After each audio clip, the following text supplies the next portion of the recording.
Alex from Layoffs Consulting. I hope you guys are doing well. Before we get into it, let's talk a little bit about housekeeping. If this kind of practical, real-world HR guidance is your jam, please make sure that you follow and that you like the video. And I'd love to hear your thoughts in the comments, especially if you've dealt with what we're about to discuss today, which is AI and automation. Let's get into it. So AI and automation can definitely help support human work, right? It can help us draft, analyze, organize, research. I even used AI myself in creating Layoffs Consulting as a business. It helped me move a little bit faster. It helped me think through some structure and ideas. But I also knew enough about HR to be able to catch mistakes because AI definitely makes mistakes. So if I didn't already have that real world experience, I wouldn't have known when it was leading me astray. And that's the part that people need to really understand. It's a tool. It's not a professional. It cannot replace human relationships, human judgment, or human accountability. And when we're talking about jobs and workforce, that distinction definitely matters.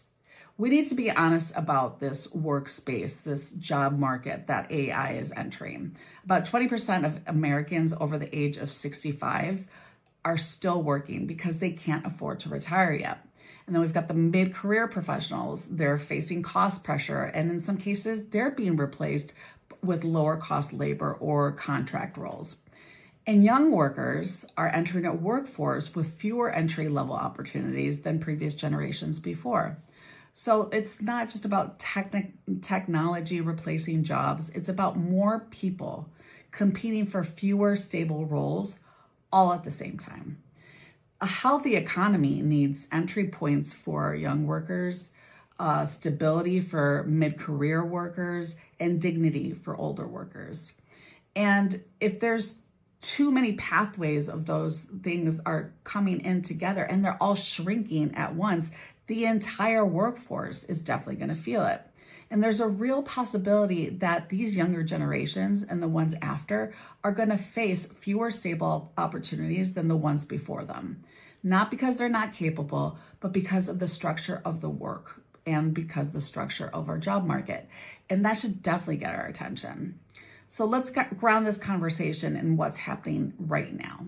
As of January 2026, we saw over 108,000 jobs being laid off, the highest January layoff total since the Great Recession. Companies like UPS are cutting around 30,000 jobs. Amazon has eliminated almost 16,000 corporate jobs, all as part of restructuring or eliminating and being more efficient. And across the tech sector, tens of thousands of jobs have already been cut this year, with dozens of companies reducing staff that are also investing highly and heavily in automation and in AI. More than 100 major US companies are expected to continue with layoffs through 2026 as they restructure for cost reduction and tech integration.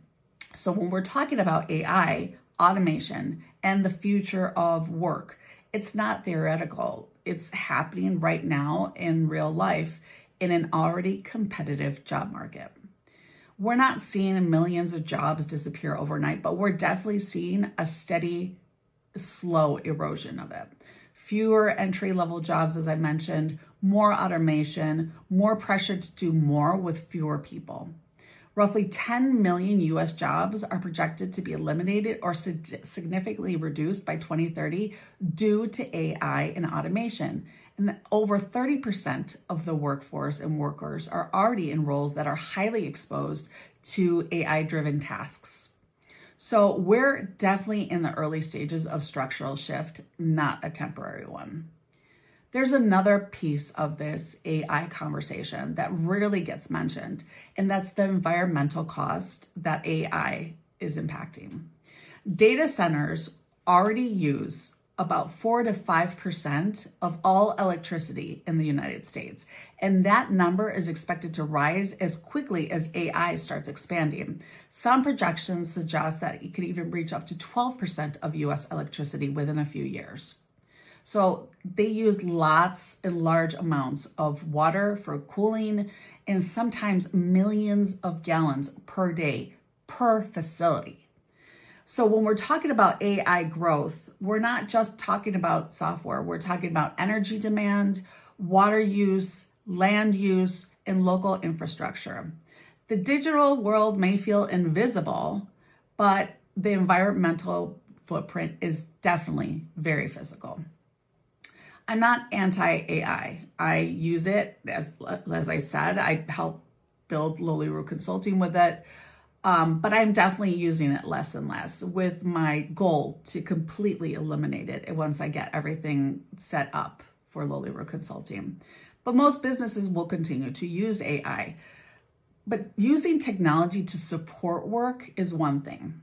And it's very different from using it to replace work wherever possible without thinking about the long-term impact that it's going to have. You can't automate trust. You can't automate fairness. You can't automate accountability. And you can't automate real workplace culture. Once those things erode, it's going to be really, really hard to get that trust back.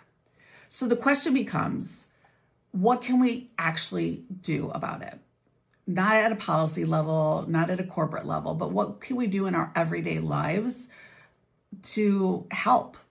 And what I've seen and when I was researching this is we can make little small choices that are going to matter than most people think. So use human checkouts when you can. Support businesses that still employ people. Ask for human customer service. Ask questions when automation is introduced at work. Teach young ones that skills that tech can't replace, right? Communication, judgment, accountability, leadership, those kinds of things. And this is, obviously going to go work past the workplace. When we're talking about AI-generated music or writing or art or visuals or images, video, design, that's all expanding quickly.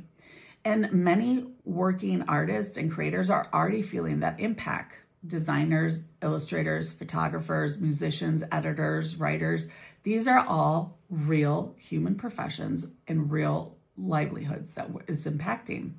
So support real artists and creators when you can. Buy their work, credit their work, share their music, share their work, pay for music, art, writing, and design that is actually created by actual people.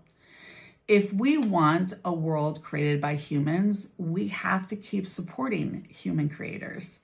None of this is actually none of this is meant to cause panic, right? Just for you to be aware is enough, I think, because businesses respond to behavior, not our opinions. We can fight with our money or our lack of withholding money, right?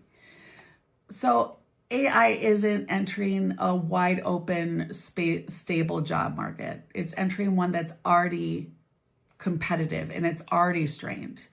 The goal isn't to stop progress. It's to make sure that we don't remove so many human roles so quickly that we destabilize the very workforce and communities that our economy depends on. Tech should support people. It should definitely not replace them. So thank you for watching the video and supporting Lowly Root Consulting. I'll see you in the next one.